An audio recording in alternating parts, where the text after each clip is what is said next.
السلام علیکم دوستوں، کیسے ہیں آپ لوگ؟ امید کرتا ہوں آپ سب خیریت سے ہوں گے۔ تو دوستوں، آج کی ویڈیو میں ہم بات کریں گے ون پیس اینیمے کے بارے میں۔ تو ون پیس آخر ہے کیا؟ ون پیس دوستوں اس خزانے کا نام ہے جو دنیا نے سمندری ڈاکو یعنی پائریٹ کنگ گولڈی روجر کے حاصل کردہ تمام خزانے کو دیا تھا۔ دوستوں اس کا ایک حصہ کم از کم باطل صدی یعنی کہ وائٹ سینچری کے دوران جوائے بوائے کا تھا۔ کہا جاتا ہے کہ یہ خزانہ ناقابل تصور قیمت کا ہے اور فی الحال گرینڈ لائن کے آخری آئلینڈ پر واقع ہے۔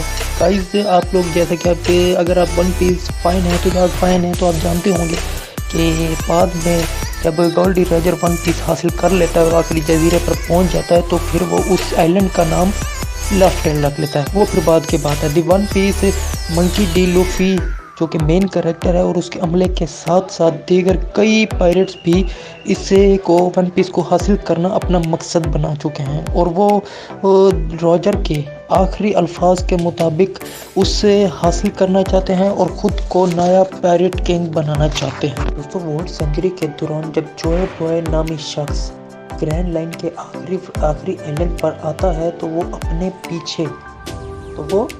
پیچھے ناقابل تصور قیمت کا خزانہ چھوڑ جاتا ہے۔ آخری جزیرے پر اس خزانے کی کہانی نے گولڈی روجر کی دلچسپی کو جنم دیا اور اس نے عالمی حکومت کو اس جزیرے کی کھوج سے منع کرنے کے ثبوت کے طور پر اس کے حقیقی ہونے کا ثبوت دیا۔ صرف روجر پائریٹس کے عملے کے ارکان جنہوں نے جزیرے کا سفر کیا وہ یہ جان سکے کہ خزانہ بالکل کس چیز پر مشتمل ہے۔ جزیرے پر پہنچ کر اور جوئے بوائے کے خزانے کو دیکھ کر روجر پائریٹس بس ہنسنے لگے۔ روجر نے اس کہکوں بھری کہانی کے طور پر بیان کیا جس نے اسے آخری جزیرے کا نام لفٹین رکھنے کا خیال دیا۔ تو گائز آپ جان چکے ہوں گے کہ اس آخری آئلینڈ کو لفٹین کیسے رکھا گیا، کیونکہ جب یہ روجر پائریٹس وہاں پہنچے تو بس انہوں نے اس کا جوائے بوائے کا خزانہ جب دیکھا تو وہ سب ہنسنے لگے۔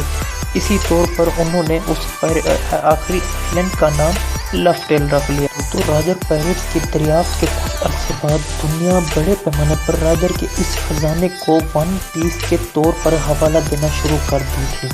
روجر کو پھانسی دینے سے پہلے روجر نے دنیا کے سامنے اعلان کیا، اس عظیم خزانے پر کوئی بھی دعویٰ کر سکتا ہے جو اس تک پہنچ سکتا ہے۔ اس طرح پائریٹس کا عظیم دور شروع ہوا۔ ون پیس کی نوعیت کا پتہ لگانے کے لیے سب سے قریب سپر ہٹ پائریٹس ایپیسوڈ یا پھر آرک بول نے ساباؤڈی آرکپالوگو آرک کے دوران تھے جب اسپ نے سلور ریلی کے گائز روجر کا پائریٹس کریو تھا یعنی روجر کا رائٹ ہینڈ تھا، اس کے بارے میں پوچھنے کی کوشش کی تھی، تاہم لوفی نے اسے اس بنیاد پر روک دیا کہ کسی اور سے اس کے بارے میں سیکھنے سے ان کی مہم جوئی کا مقصد ختم ہو جائے گا۔ یعنی کہ لوفی جو تھا اس نے سلور ریلی کو اور جب اسپ نے سلور ریلی سے خزانے کے بارے میں پوچھا تو لوفی نے فوراً اسپ کو منع کر دیا کہ وہ اس کے بارے میں کچھ نہیں جاننا چاہتا۔ اگر وہ اس کے بارے میں جاننا چاہتا ہے تو پھر اس کا پورا جو سفر ہے نا، ایڈونچر، اس میں مزہ نہیں آئے گا، وہ بالکل ختم ہو جائے گا اور پھر اس طرح وہ پائریٹ کنگ بننے کا کوئی فائدہ ہی نہیں۔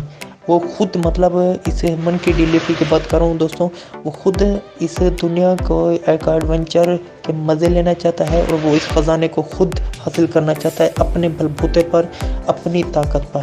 وہ کسی کو اس کے بارے میں پوچھنا نہیں چاہتا، اس لیے اس نے اسپ کو فوراً وہیں پہ ٹوک دیا اور کہا میں اس کے بارے میں بالکل نہیں جاننا چاہتا، اور اگر تم اس کے بارے میں جاننا چاہتے ہو تو تم آج سے میرے کریو ممبر نہیں ہوگے۔ دوستوں اگر سمندر میں پائریٹس ہیں تو پھر اس کا ایک رائیول پائریٹ کی ضرورت ہے۔ اس طرح روجر کے دور میں بھی اس کا ایک رائیول پائریٹ تھا جس کا نام تھا وائٹ بیئرڈ۔ دوستوں وائٹ بیئرڈ بھی بہت طاقتور پائریٹ تھا اور وہ کہا جاتا ہے کہ وہ بھی ون پیس کے بہت قریب تھا۔ کئی دہائیوں اور قیاس آرائیوں اور شکوک و شبہات کے بعد وائٹ بیئرڈ نے اپنی آخری سانس کے ساتھ خزانے کے وجود کی تصدیق کر دی۔ اس نے ذکر کیا کہ عظیم جنگ پوری دنیا کو لپیٹ میں لے لے گی اور جب ون پیس مل جائے گا تو دنیا اپنے مرکز تک ہل جائے گی۔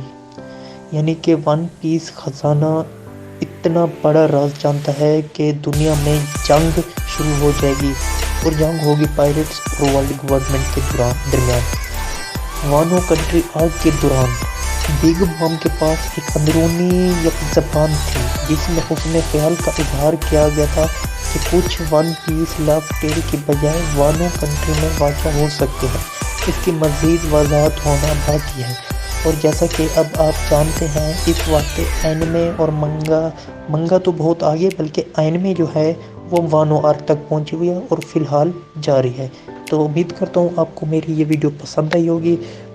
اگر پسند آئی ہے تو پلیز لائک کرنا، کمنٹ کرنا اور میرے چینل کو سبسکرائب ضرور کر دینا۔